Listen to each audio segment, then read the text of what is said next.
Oke guys, selamat siang. Apa kabarnya sahabat subscriber? Kembali lagi di Ari Jaya Channel. Kali ini Ari akan ngebahas tema mengenai ilmu gorok customer. Iya kan? Nah, dan semoga ilmu ini nih, ilmu buat closingin customer ini, calon-calon customer yang mau beli properti nggak nonton ya teman-teman gitu. Karena ini penting banget nih untuk teman-teman sales di properti. Simak terus di channel Ari Jaya.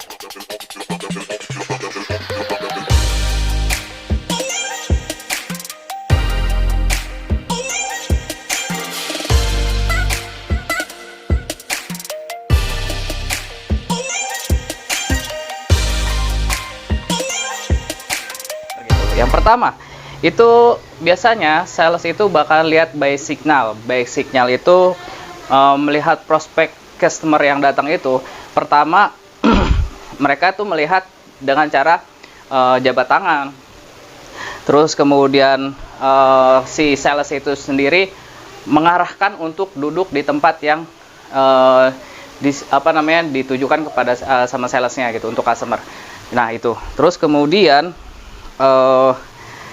duduknya juga diarahkan sama sales itu sendiri. Kemudian biasanya customer akan dipresentasikan gitu ya. Nah ini kameramen saya juga kebetulan jago sales nih ya kan. Jadi juga jebolan sales jago nih teman-teman. Ini bocoran nih teman-teman nih gitu. Nah kemudian customer setelah dipresentasikan biasanya mereka akan diajak ke proyek perumahan atau apartemen ya gitu. Mereka diajak feel. Biasanya tuh sales itu menggunakan kata-kata, bayangkan Pak, Bapak punya apartemen ini. Bayangkan Pak, Bapak punya rumah ini. Nyaman banget Pak. Nah, itu biasanya bahasanya itu apa ya? Biar customer itu masuk ke dunia kita gitu ya. Biar customer itu bisa membayangkan kalau dia itu memang sudah punya hunian itu gitu. Jadi teman-teman nih ya, customer yang mau beli properti, hati-hati nih gitu ya kan. Tapi ya kalau misalnya emang kamu udah tertarik sama properti itu ya nggak masalah ya teman-teman. Oke. Terus kemudian dilanjutkan melihat show unit customer. Biasanya itu show unit itu yang sudah dikasih full furnish. Nah itu pemanis ya sebenarnya full furnish itu teman-teman. Kalau kosongan sebenarnya sih ya nggak bagus. Tapi ya bagus juga ya, tergantung speknya dari perumahan masing-masing ya. Tapi kalau misalnya full furnish itu makin manis lagi gitu. Makanya biasanya si developer itu mengarahkan mereka yang dikasih rumah maupun apartemen yang dikasih ya sudah full furnish ya teman-teman gitu. Oke, kemudian diarahkan kembali untuk duduk dan menjelaskan harga dan promo gitu. Kemudian sinyal itu dilihat dari mana ya teman-teman? Biasanya sinyal itu dilihat yang pertama bisa dari customer mengikuti alur yang diarahkan sales. Jadi sebenarnya itu jebakan teman-teman. Teman-teman itu misalnya di teman-teman membeli properti, teman-teman diarahkan duduk di sini, terus teman-teman diarahkan untuk beli propertinya fisiknya langsung, terus dikasih tahu show unitnya, dikasih tahu harga sama promonya. Sebenarnya teman-teman itu sudah terjebak mengikuti kemauan sales. Karena apa? Ketika teman-teman iya terus terakhirnya tidak, itu nggak masalah gitu, tetap aja kamu kejebak gitu ya. Terus kemudian bila di tengah jalan alur percakapan mengalir deras ya, biasanya kalau misalnya si customer itu kena tektoknya nih gitu ya kan, wah itu udah kena tuh berarti. Nah ini kebetulan kameramen saya juga udah paham nih ilmu salesnya nih gitu, jadi dia ketawa-tawa aja tuh di belakang tuh gitu. Nah itu biasanya berarti sinyal itu sinyal lampu hijaunya itu telah tampak, dan insya Allah ya kemungkinan bisa 80% untuk closing gitu. Oke, terus yang kedua pendekatan. Nah pendekatan sales itu sendiri seperti apa teman-teman? Pendekatan itu terjadi di dalam alur dari duduk, presentasi produk, terus kemudian show unit, bangunan sama proyek, kemudian harga sama promo. Itu mereka biasanya menjalin kedekatan gitu. Mereka menjalin kedekatan sama teman-teman semua nih, calon-calon customer yang mau digorok gitu. Nah terus mereka juga pancing pribadinya customer gitu ya kan, pendekatannya, anaknya berapa gitu. Biasanya itu ada di alur berikutnya ini ya, nanti ini saya jelasin gitu. Terus kemudian yang ketiga itu bertanya atau form. Bertanya itu bisa ada 4 kategori. 4 kategori itu yang pertama family. Jadi salesnya ini biasanya itu ngasih tahu, Pak anaknya berapa, bertanya ya gitu, Pak anaknya berapa gitu. Terus yang kedua, sudah menikah belum. Terus yang ketiga, usia anaknya berapa. Terus kemudian, oh anaknya kalau misalnya usianya masih kecil ya kan, masih 3 bulan, kayak Kela nih teman saya gitu, biasanya diunyu-unyuin tuh ya kan, cakep ya gitu, masih sini coba gendong sama om apa tante gitu. Itu jebakan sales ya gitu, teman-teman gitu. Terus terus kemudian rencana dihuni itu biasanya ditanya, dihuni bareng sama siapa gitu, bareng sama orang tua kah, atau bareng sama keluarga kecilnya dia gitu ya. Terus kemudian ada rencana nikah kapan gitu ya kan.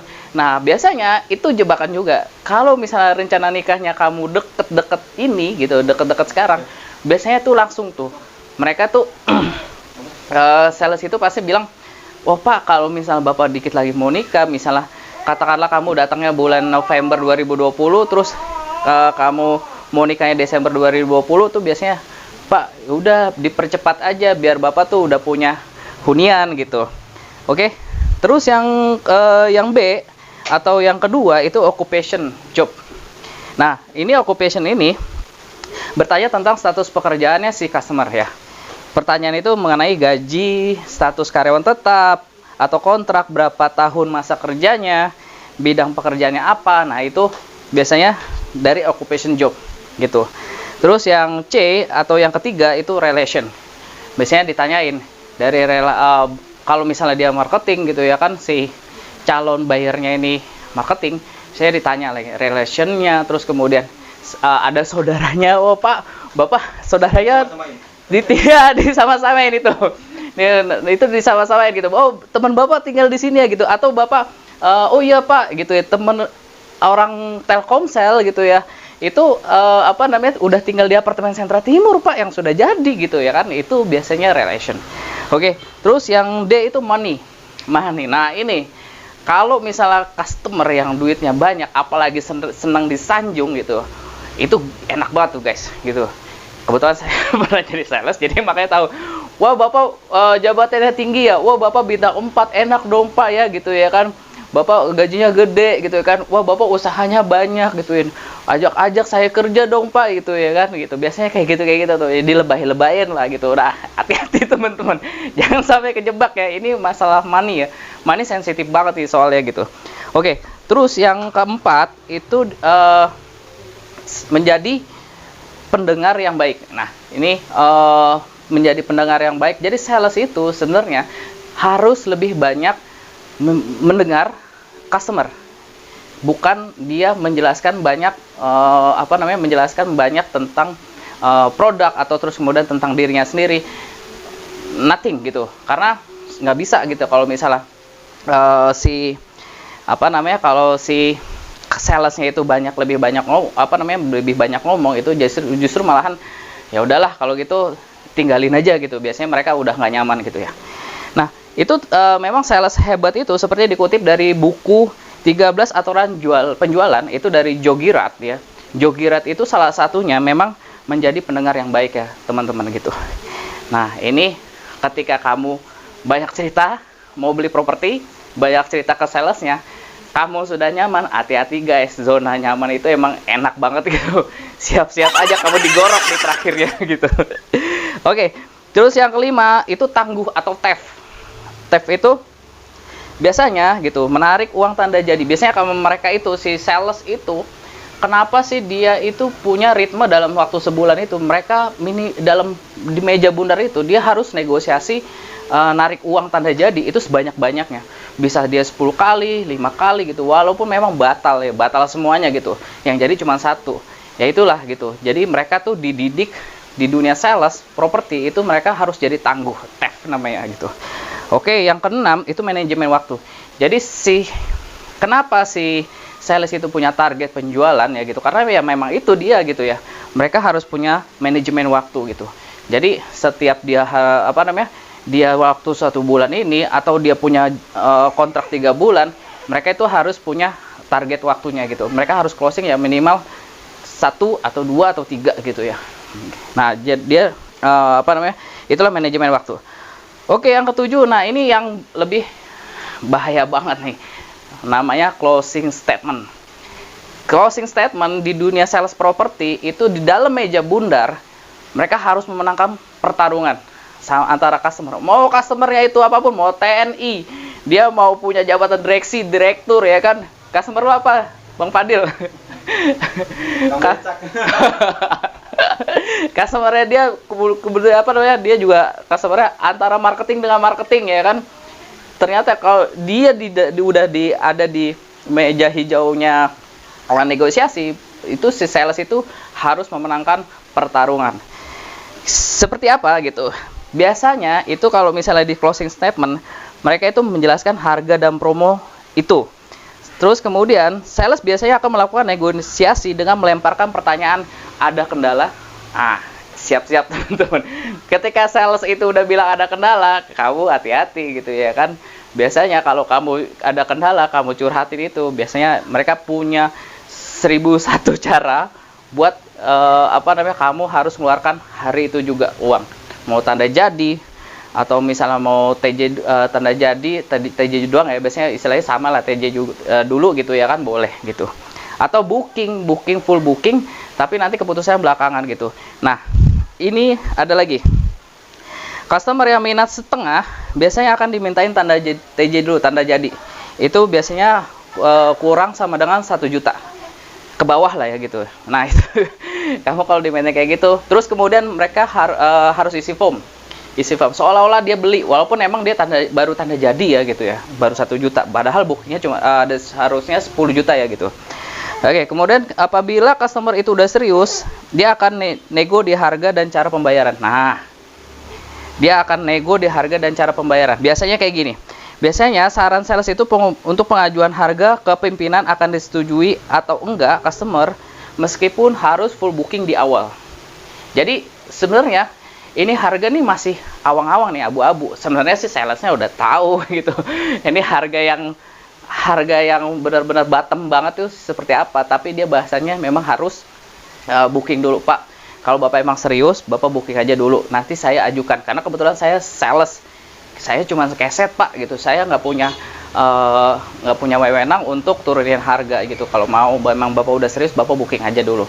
Nah, ini kata-kata yang dipakai biasanya sama manajer saya. Biasanya booking itu belum ada keputusan apa-apa. Wah, itu gila itu. Itu kata-kata manajer saya yang gila. Dan akhirnya mereka itu booking full.